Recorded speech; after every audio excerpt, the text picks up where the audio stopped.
At 12:23 a.m. on October 6, 2025, two bright fireballs tore across the night sky above Saki airfield in Novorivka on Crimea's western coast. For most people, they were just flashes in the darkness. But in reality, they were the opening timestamp of an operation designed to do far more than light up the sky. They marked the first beat of a carefully phased, intelligence-driven strike meant to paralyze Russia's southern logistics network by destroying the Fedosia maritime oil terminal and the nodes that kept armored units, aircraft, and naval assets fueled and moving.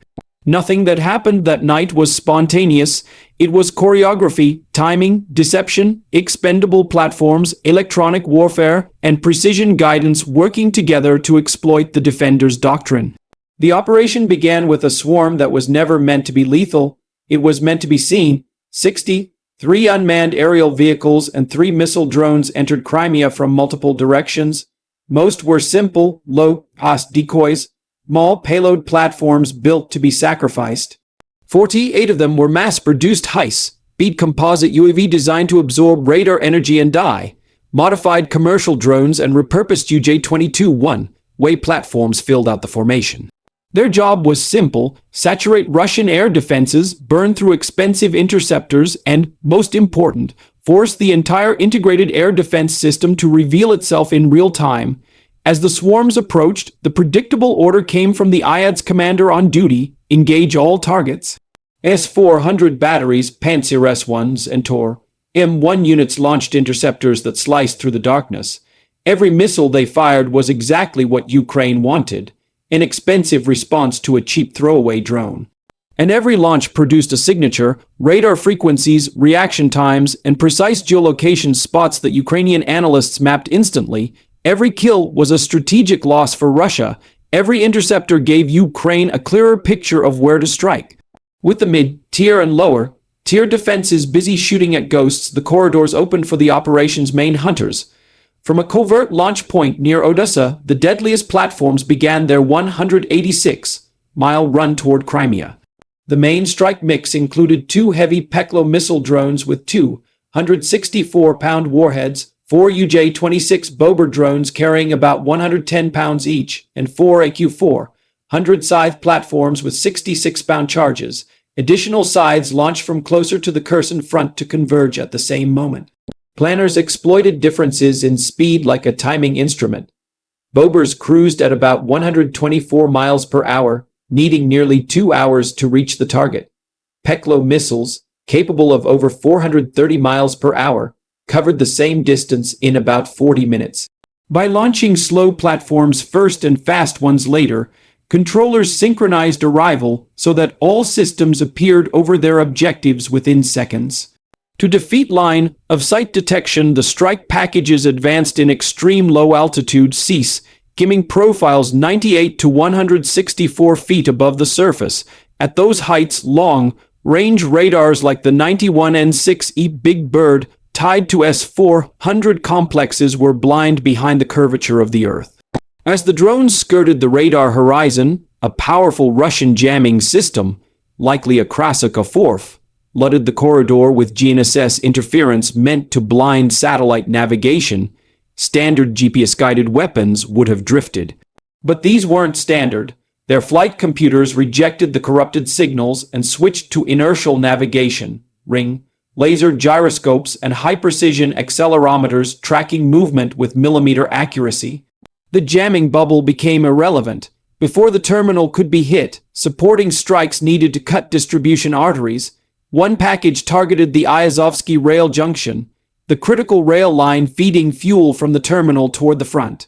3 AQ-400 drones with 66-pound penetrating warheads hit the node. One struck the administrative and signaling center, the other 2 disabled track switches. It wasn't a giant explosion, but it didn't need to be. Rail throughput collapsed, bulk fuel movement southward was severed. Another strike targeted an ammunition depot supporting Russia's 18th Combined Arms Army, the lifeline for forces on the Kherson and Zaporizhia fronts.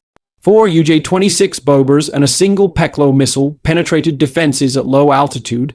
The Bobers hit storage buildings. The Peklo used imaging guidance tied to preloaded satellite images to target the densest stacks of munitions. The result was catastrophic. Hundreds of tons of shells, rockets, and air defense rounds detonated in a chain reaction. A massive fireball rose into the night sky, the blast wave felt kilometers away. By morning, that depot no longer existed. The spearhead then turned to the heart of the operation, the Fedosia Maritime Oil Terminal. 10 platforms were assigned, 4 AQ-400 scythes, 4 UJ-26 Bobers, and 2 Peklo missile drones. Their aim points were the thick, walled storage tanks whose destruction would trigger a chain reaction. As the strike package arrived, a Pantsir-1 battery locked onto a Bober and fired a 57E6 interceptor at nearly 3,000 mph. The operator probably believed the engagement was clean, but that moment was used against him. A surviving Bober detected the radar lock, activated its mini onboard EW suite, and degraded the Pantsir's targeting image. At the same time, more targets appeared on the radar display, stressing the prioritization algorithms. Some attackers were lost, 1 scythe and 2 Bobers, but enough survived. The destruction sequence was textbook. 1 scythe hit first, cracking the armored shell of the tank. A second scythe and a Peklo followed within a second, overwhelming the structure until it ruptured and ignited. Another coordinated set of impacts collapsed a second tank, which in turn heated a third tank until it failed from sympathetic detonation. Across the strike, over 100 pounds of explosives hit exactly where intended.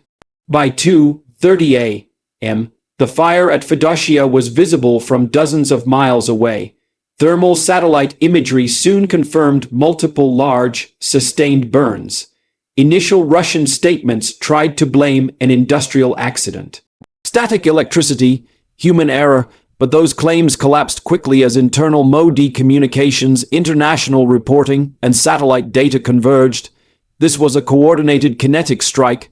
Strategically, the impact was immediate. Fedosia wasn't a small depot. It held roughly 551 million pounds of fuel when full, diesel for tanks, jet fuel for aircraft, and marine fuels for the Black Sea Fleet. Disrupting it even for a day reduced tank brigade mobility, limited sortie rates, and forced major changes to naval operations. The attack revealed the double-edged nature of modern logistics. The pipelines and tanks feeding armored divisions are the same ones keeping civilian life running. Crimea's fragile fuel situation collapsed. Even before the strike, half the peninsula's gas stations were dry. After the terminal was taken offline, rationing hit both civilians and troops. Vehicles sat idle, schedules broke, frontline tempo slowed. Panic grew.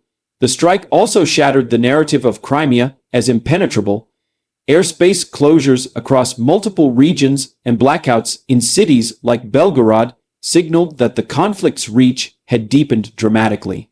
At a deeper level, the operation demonstrated a core principle of modern asymmetric warfare.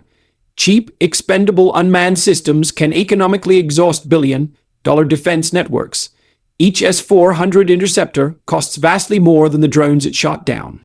Every radar emission fed Ukraine real-time targeting data, and advanced guidance INS ring, laser gyros, and terminal imaging neutralized the jamming bubbles Russia once considered invulnerable. By morning, all confirmation channels aligned.